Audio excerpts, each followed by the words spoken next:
We focus on history, culture, religion, art, social, and philosophy of Nusantara. Here, in the presence of Nusantara, we were made to be forgotten about the goodness of ourselves. Because negativity seems to be more interesting for us. Now, I'm Sutoyo Raharto and friends assist you to remind you, to awaken you that we still can find the gems of Nusantara. They are the great sights of Nusantara.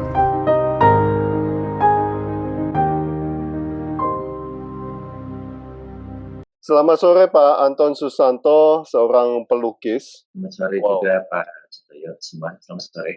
Inspiring sekali lukisannya. Terima kasih. Sketsnya, drawingnya, wow. Okay.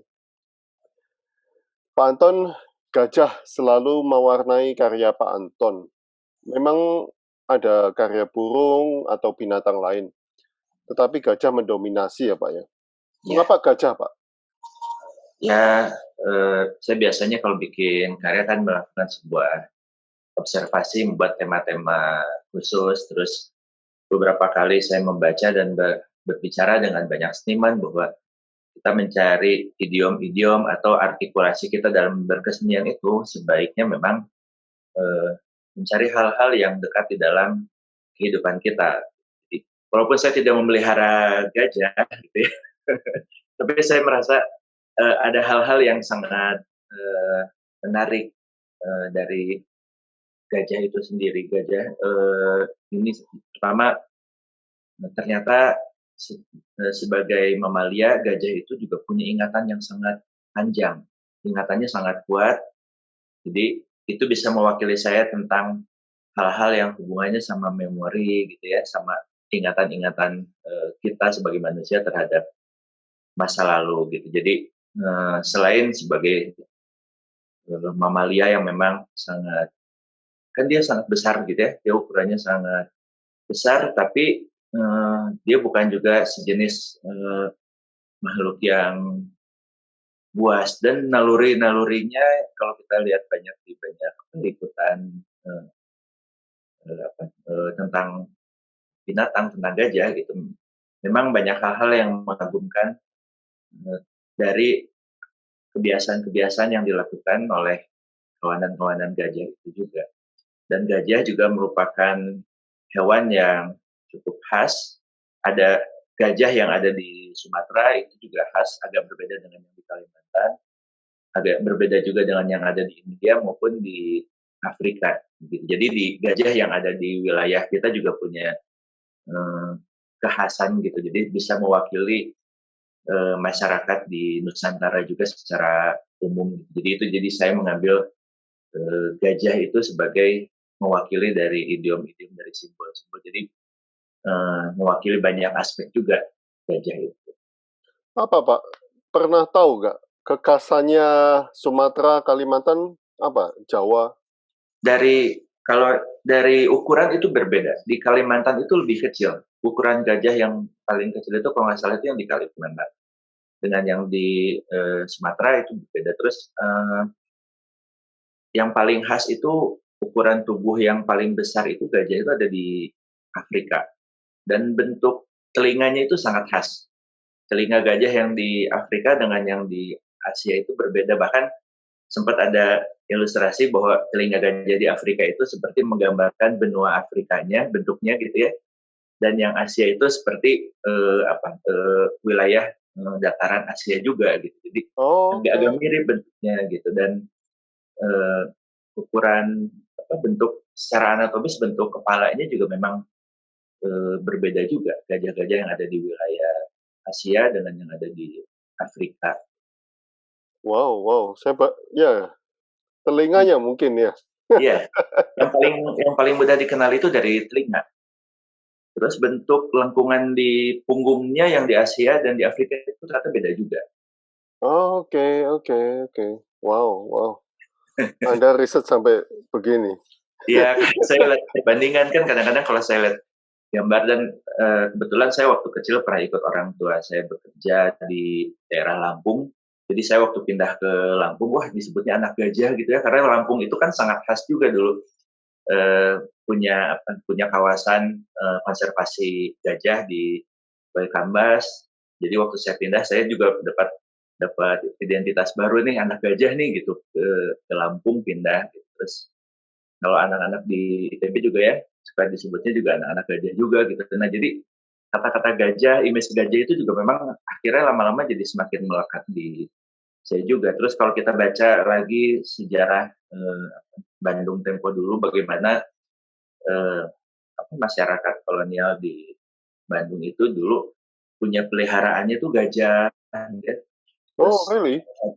Oh, salah satu hewan peliharaannya Bosca itu juga gajah gitu. Jadi kayaknya gajah itu cukup dekat juga ya, agak khas juga gitu di dalam sekitar lingkungan hidup saya juga gitu. wow, wow, wow, wow. Dan intelijen sekali gajah. Iya, Ya, betul, betul. smart. Ya, ya, ya, ya. Cuma ya jangan kaget. Ya kalau kaget langsung gugup dia. Iya, dan ternyata gajah itu area tubuh yang paling sensitifnya itu ada di telapak kaki. Oh, Di oke. telapak kakinya itu sangat sensitif. Makanya kalau di acara-acara atraksi gitu ya, ada orang-orang yang suruh berjajar dan gajah itu melangkah, memang risiko terinjaknya sangat kecil karena gajah itu telapak kakinya itu sangat sensitif. Jadi dia betul-betul bisa membedakan tekstur sama permukaan bidang yang dia lalui. Oke, oke, oke. Wow, wow. Kalau di Thailand kan masih ada gajah putih, Pak. Iya, Pernah lihat ya? kalau saya belum lihat Oke, gajah putih di Thailand nggak belum. oke. Oke. Nah, Pak Anton menulis mereka tahu rasanya diburu, mereka tahu Ya, rasanya menghadapi kepunahan, mereka tahu rasanya dikandangin, mereka tahu cara menjadi penyintas ya, untuk burung ini. Sebetulnya apa yang Pak Anton rasakan sewaktu menggambar, men-sketch, melukis burung-burung itu, Pak? ya. Itu saya bikin seri mencoba menggambar image-image burung. Itu karyanya di awal-awal kita mengalami pandemi ini, Pak. Jadi waktu kita pandemi tiba-tiba kan sangat masif gitu ya penyebarannya dalam hitungan bulan menyebar seluruh dunia. Terus resiko dari pandemi ini juga sangat tinggi gitu ya, tingkat yang bisa survive-nya itu juga di kita masih masih resikonya masih sangat tinggi lah gitu ya, yang tidak berhasil yang tidak berhasil survive. Nah kemudian waktu saya baca-baca lagi tentang burung kasuari, oh saya ngelihat ini ada sebuah eh, nilai yang bisa saya angkat juga melalui menghadirkan karya-karya itu. Jadi saya menghadirkan karya burung kasuari, itu burung yang langka, burung yang dinyatakan hampir punah juga gitu ya.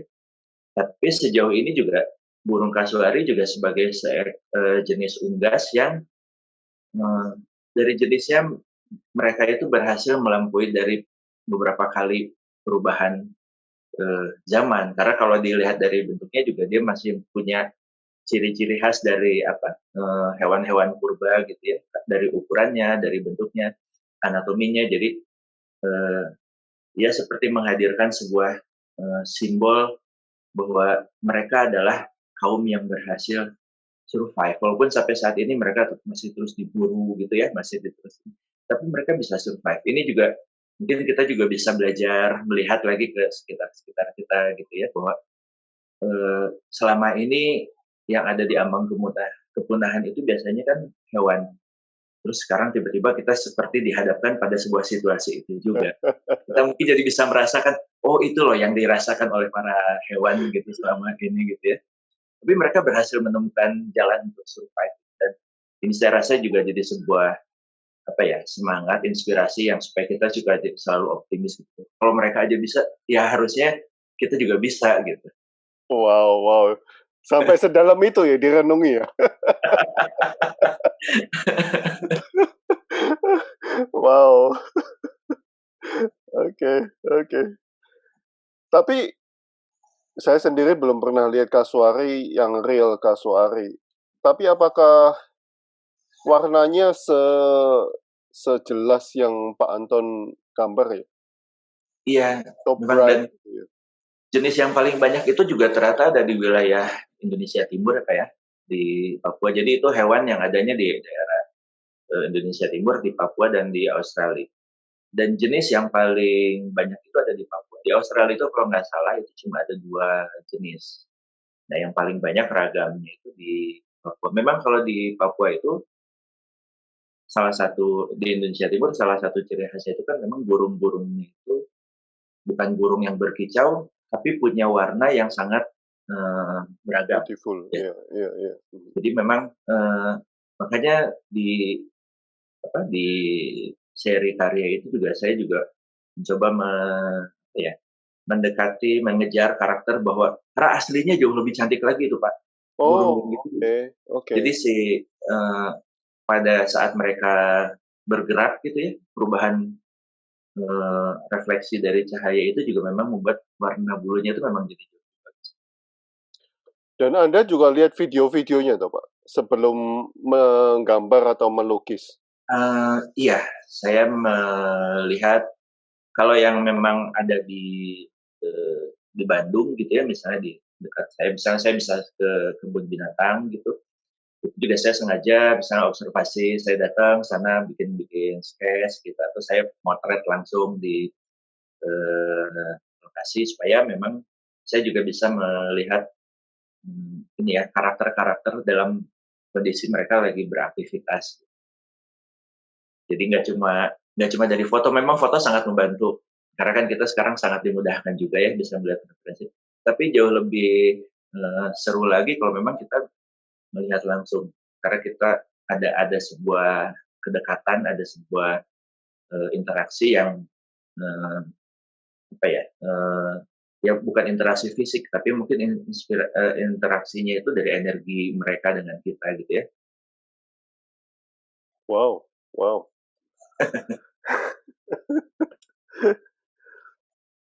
Bapak di ITB ngambil jurusan apa, Pak? Saya, seni murni, dulu studionya lukis. Oh, oke oke, that's why that's why. Riset sampai tapi saya pertama kali, Pak, ketemu pelukis yang riset binatang sampai sampai me-observe, sampai riset gerakan-gerakan. Ini saya pertama kali nih. Sebenarnya itu saya rasa sih hampir, kebanyakan seniman gitu ya untuk melakukan observasi itu biasanya sih melakukan sampai sedetil itu ya, Pak, ya. Apalagi kalau memang dia terbiasa membuat satu seri, artinya ada yang memang dia persiapkan gitu. Konon dulu Raden Saleh itu kan sampai memelihara binatang-binatang yang, dia jadi objek untuk lukisannya gitu. Iya iya iya. Atau mungkin biasanya saya ketemunya seniman yang atau pelukis yang alam biasanya, atau manusia. Oke, di satu karya Pak Anton menulis menjaga nyala api kehidupan tidak selalu mudah dan bukan tanpa resiko. Suka, tidak suka. Bagaimana menjaga api itu, Pak? Tetap nyala dan lebih berkobar, Pak. Silakan. Itu itu banyak seri karya-karya yang saya buat di awal-awal pandemi. Oke. Ini rasanya pandemi membuat kita berkarya deh, Pak. Iya iya, memang akhirnya, di bulan-bulan pertama itu pada saat kita benar-benar nggak bisa kemana-mana, akhirnya kita memang harus benar-benar, apa ya, lebih banyak waktu untuk membuat karya dan kita jadi seperti, "Oke, sekarang kondisinya kayak gini, ini profesi saya mau survive dengan cara ini." Dan saat itu juga, di awal-awal itu juga banyak sekali yang mengalami kendala, karena yang biasanya pameran mendadak tidak ada juga. Bahkan di hari pertama, ada pengumuman pandemi itu, di malam sebelumnya itu saya baru meresmikan acara pameran seniman se-Jawa Barat. Jadi Oh, pamerannya malam-malam itu baru pembukaan, besoknya keluar surat edaran dari gubernur dan wali kota bahwa karena itu galerinya punya pemerintah provinsi Jawa Barat. Jadi hari itu galeri udah nggak boleh dibuka dan sampai hari ini belum bisa dibuka lagi walaupun sebenarnya sekarang ruangannya baru direnovasi jadi lebih bagus tapi belum bisa kita manfaatkan dan itu juga kan menjadi shock juga buat para seniman. Ada sekitar 60 seniman yang terlibat, mereka sama-sama ikut pameran dan berharap ada apresiasi yang cukup panjang lah. Ternyata tiba-tiba kok galerinya harus ditutup, banyak yang kemudian ya mungkin ada banyak kendala ya di dalam aktivitasnya, di dalam kehidupannya, sampai akhirnya saya dan kawan-kawan di Galeri Pusat Kebudayaan dan di Institut Drawing Bandung itu juga berinisiatif bikin pameran donasi karena banyak sekali dulu teman-teman seniman khususnya sih justru yang di luar seni rupa ya, jadi yang di pertunjukan, yang di seni tradisi itu tiba-tiba mendapatkan sebuah kehambatan lah, mereka tidak bisa ada pertunjukan gitu, tidak ada pemasukan dan sebagainya sampai akhirnya kita bikin pameran online dan ini kita pakai donasi untuk di Jawa Barat. Alhamdulillah pamerannya itu juga responnya cukup baik, karya yang terjual cukup banyak dan awalnya kita misalnya hanya mentargetkan beberapa orang yang kita support, yang kita kenal, tapi ternyata dengan karya yang banyak yang terjual itu juga kita bisa membantu lebih banyak dari yang kita perkirakan. Memang jumlahnya nggak banyak, tapi ini yang jadi saya maksudkan bagaimana menjaga nyala api, bahwa di saat harapan mulai hilang gitu ya, putus asaan sudah di depan mata, terus kita bisa disadarkan bahwa enggak kok, ini semua juga ngalamin kesulitan, semua profesi mengalami kesulitan dan ini bisa dihadapin bareng-bareng gitu. Dan ini juga saya berharap bahwa kemarin itu bisa jadi energi bersama buat kawan-kawan. Itu menjaga nyala api, Pak. Jadi kita terus berproduktif dan kita mencari peluang-peluang gitu ya, bagaimana bisa membangun rasa optimisme dari seniman-seniman, khususnya dari para pelukis yang ada di lingkungan saya juga gitu. Jadi ya, saya bercerita tentang menjaga nyala api itu. Karena pada saat pandemi itu semua orang shock gitu, Pak. Nah, Pak Anton kapan sadarnya? Sewaktu mungkin pada waktu pameran ditutup itu kan langsung shock tuh. Tapi awakening momennya itu kapan? Itu kan kita pandemi itu mulainya bulan Maret ya Pak ya. Kita bulan Maret itu mulai semakin terasanya itu waktu bulan puasa. Kan kita di Indonesia itu ada tradisi ya, kalau bulan puasa itu ada suasana yang khusus juga dan orang-orang menghadapi dengan khusus juga. Nah di situ mulai kan ada informasi oh ada kawan yang sedang kayak gini, ada gini. Udah kita bikin aja deh, kita coba aja dan ternyata ini penting, menjaga rasa optimisme itu jauh lebih penting karena pada saat kita mulai mulai tertekan dengan situasi itu kan kadang-kadang kiranya jadi negatif ya, dan pada saat tidak ada teman yang mengingatkan itu nanti semakin negatif, energinya semakin nggak baik, malahan takutnya nanti nggak produktif dan uring-uringan terus akhirnya sakit dan jadi ngerembet kemana-mana gitu ya. Apa yang membuat Anda menjadi positif, Pak? Ya kalau dulu saya juga main anggar, Pak. Pelatih saya itu sampai sekarang masih sangat berpengaruh sama saya. Beliau itu selalu menyampaikan bahwa kalau dalam bermain anggar itu di setiap kehebatan seseorang di situ ada kelemahannya juga. Jadi pada saat kita menghadapi lawan, kalau kita mengetahui mengetahui kehebatannya, sebenarnya dibalik kalau dinegasikan di situ sebenarnya kita bisa tahu kekurangannya apa gitu. Jadi saya sering di motivasinya itu bahwa kamu carinya, lihatnya aspeknya yang positifnya aja, karena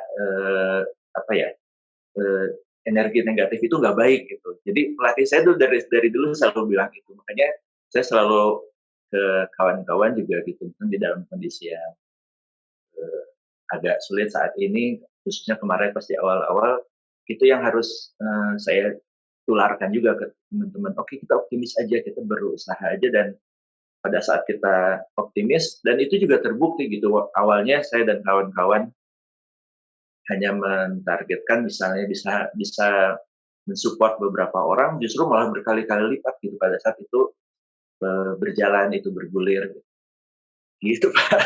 Wow, wow, dari Anggar berarti. Ya, ya, dulu saya main Anggar juga soalnya. Oke. Satu pertanyaan lagi Pak Anton. Anda menulis ternyata setiap maestro memang memiliki kesamaan yang khas, yaitu titik. Yaitu Ya, apa Pak? eh, kalau di dalam tradisi melukis atau di dalam tradisi seni rupa, kita kenal ada banyak maestro. Kalau kita lihat lagi, kita diulas lagi gitu ya, kita observasi lagi.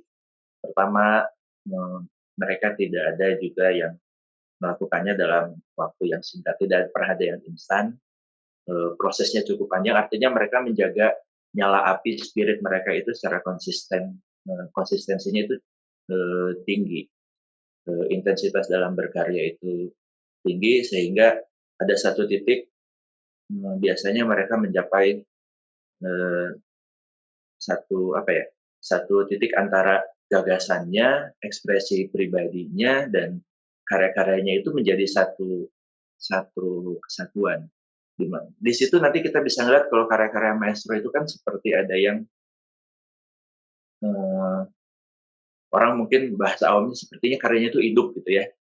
Tapi saya rasa itu juga perjalanan proses panjang dari intensitas berkarya. Seniman itu semakin mendalami gagasannya, idenya, tekniknya, itu juga kemudian dia menjadi melebur dengan dirinya sendiri, sehingga pada saat orang melihat karya seniman tersebut, seolah-olah karya itu juga memiliki energi, memiliki daya komunikasi gitu. Saya sampai ada pengalaman yang saya alami juga, bahwa yang datang ke galeri, ke museum Gera Seni Popo Iskandar, itu ada seorang pengunjung yang tiba-tiba, "Mas, aku kok lihat karyanya Pak Popo ini, kok aku dengar suara burung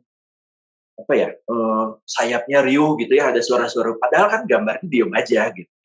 Nah, ya itu kan daya ekspresi seniman yang terus digali, dialirkan ke dalam karyanya, sehingga karyanya dibuat berpuluh-puluh tahun yang lalu, tapi kemudian dilihat hari ini itu tetap tetap punya aktualisasinya sendiri. Nah, ini yang saya lihat di dalam karya-karya setiap maestro gitu ya, kalau kita lihat ke studio-studio, berkunjung gitu ya ke studio-studio yang maestro, itu biasanya kita melihat bahwa karyanya itu tidak pernah sedikit, mereka juga meluangkan banyak waktunya untuk berkarya, energinya untuk berkarya. Biasanya sih dari intensitas yang tinggi itu memang kemudian menghasilkan karya-karya masterpiece, atau seniman itu kemudian mencapai satu titik di mana mereka ditasbihkan oleh masyarakat bahwa mereka itu adalah maestro, gitu Pak. Wow, wow. Dan Anda sekarang full di dalam seni rupa, Pak Anton? Iya, jadi saya sekarang selain melukis, saya sambil mengelola PSPI, juga Seni Popo Iskandar. Di sini ada museum, juga ada program pameran temporer. Jadi galerinya itu buat pameran-pameran temporer, jadi saya mengelola juga program-program publik seperti itu. Kadang-kadang saya juga mengisi kuliah di kampus-kampus gitu Pak ya, sebagai dosen tamu gitu, biasanya saya juga mengisi Wow, wow, sesi-sesi perkuliahan juga. wow. Anda juga ngajar anak-anak SMP ya Pak, kalau nggak salah ya? Iya, dulu saya waktu kuliah itu saya ngajar di sekolah, sempat saya ngajar di sekolah TK sama SD selama sekitar 7 tahun lah, selama saya kuliah sambil. Nah, kalau sekarang saya itu punya anak-anak asuh. Jadi saya sama teman saya membantu teman saya yang bikin sebuah lembaga yang memfasilitasi anak-anak yang kurang mampu. Jadi saya ngajar buat ngasih materi ke mereka. Jadi saya support teman saya itu karena dia lokasinya tuh nggak jauh dari Bandung.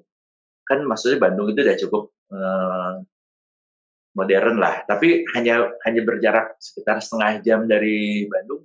Itu situasinya jomplang. Bagaimana sekarang itu di sekolah mereka aja kondisi pandemi ini, pembelajaran jarak jauh, dari satu kelas itu yang punya HP-nya cuma 5 orang. Oh, wow. Wow. Dan kan itu jadi alat yang penting saat ini. Ya. Bahkan saat sebelum pandemi di daerah itu, di sekolah itu juga tingkat putus sekolahnya tuh tinggi karena mereka lebih suka untuk bekerja gitu ya, atau ya bagi mereka mungkin sekolah nggak rasional dan makan biaya aja dan waktu. Nah, ini saya support ke teman saya sama-sama, jadi ada tema-tema khusus gitu ya, ada bulan ini belajar tentang menulis, nanti bulan depannya belajar tentang fotografi, dan saya basicnya juga menggunakan HP sebagai alat fotografi. Mereka jadi pertama mereka jadi punya kemampuan bagaimana memotret minimal untuk tugas-tugas sekolah mereka supaya jadi lebih baik. Kemudian juga saya mengedukasi mereka mulai berkenalan dengan media sosial.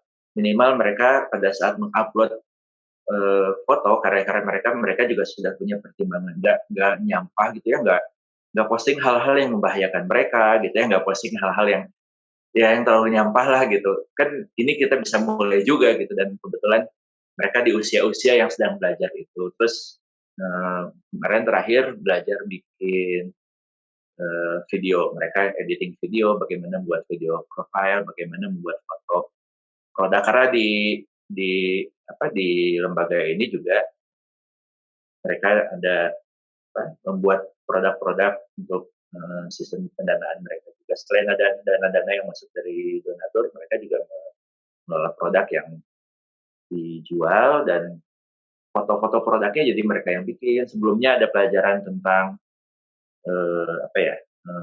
multimedia, bagaimana membuat poster gitu ya. Jadi dibekali itulah gitu. Nah, itu saya sama kawan saya mengelola, ada sekitar mungkin sekitar 20 orang anak lah. Dan itu gratis untuk mereka? Iya, gratis. Karena mereka itu datang setiap pekan itu difasilitasi ini Pak, akomodasi selama kegiatan gitu ya, konsumsinya kita siapkan, termasuk transportasi. Jadi mereka kan dari daerahnya agak-agak jauh gitu ya, tidak ada kendaraan umum, harus pakai ojek, biasanya agak mahal, itu juga kita siapkan juga gitu. Jadi mereka datang dengan semangat aja gitu, karena ongkosnya udah disiapin gitu ya, terus konsumsinya juga udah kita siapin selama pelajaran. Jadi mereka benar-benar tinggal punya niat dan menghadiri program itu dan mengerjakan proyek-proyeknya gitu. Wow, amazing. Wow, luar biasa Pak. Oke. Terima kasih Pak Anton atas waktunya. Sama-sama. Wow, sharing luar biasa. Terima kasih sudah diundang buat bisa berbagi di sini. Saya bisa kenalin teman saya yang di Bali juga mengadakan hal yang sama, kegiatan iya Pak. Anak-anak kampung melukis. Iya. Wow. Kemarin juga saya habis bikin sama teman-teman mahasiswa itu bikin mural di 5 sekolah. Karena kita awalnya mengasumsikan awal tahun ini kan mau ada sekolah tatap muka nih berapa bulan yang lalu. Jadi sekarang anak-anak mau sekolah, suasana barunya di sekolahnya kita siapin. Jadi kita cari sekolah yang di beberapa daerah yang mau dibuatin muralnya, dan saya mendampingi mahasiswa buat bikin karya-karya mural itu. Tapi begitu karyanya beres, ternyata pandemi ini masih belum bisa tatap muka, jadi karyanya belum bisa dilihat. Padahal udah dibikin gitu. Bisa difoto dulu. Iya, akhirnya kita foto dulu karena takut keburu rusak ya kalau kena hujan dan sebagainya gitu. Jadi, didokumentasikan dulu. Oke. Terima kasih Pak Anton atas Makasih juga Pak, sama-sama. waktunya, atas pengetahuannya, atas Terima sharing-nya. kasih Luar sudah biasa. diundang. Wow, kita lain kali bisa collaborate. Wah, boleh Pak, boleh. Saya punya anak-anak seni rupa di Jogja. Oh, Ya, kita biayain mantap. mereka untuk sekolah. Wah, bagus Pak. Ya. Mungkin ada 6 atau 7 anak. Ya. Boleh Oke. Pak, nanti kita ini ya. Siap. Oke. Terima kasih Pak. Terima kasih. Ya, sama-sama Pak. Terima Ya, kasih. mari. Ya. Ya.